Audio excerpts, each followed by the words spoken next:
Aamir,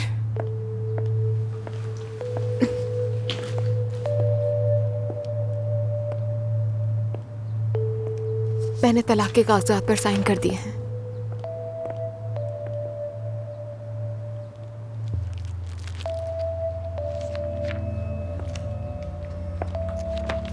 super, ये तो बहुत पहले कर देना चाहिए था।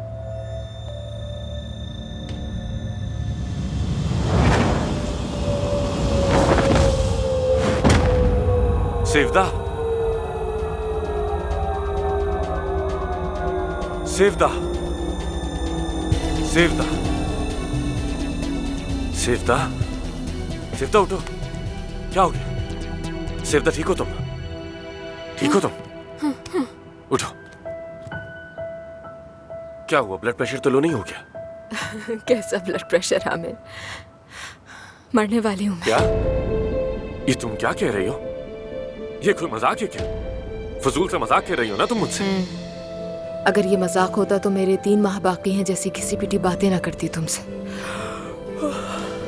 ठीक हूँ मैं। सेवदा, तुम सीरियस हो क्या?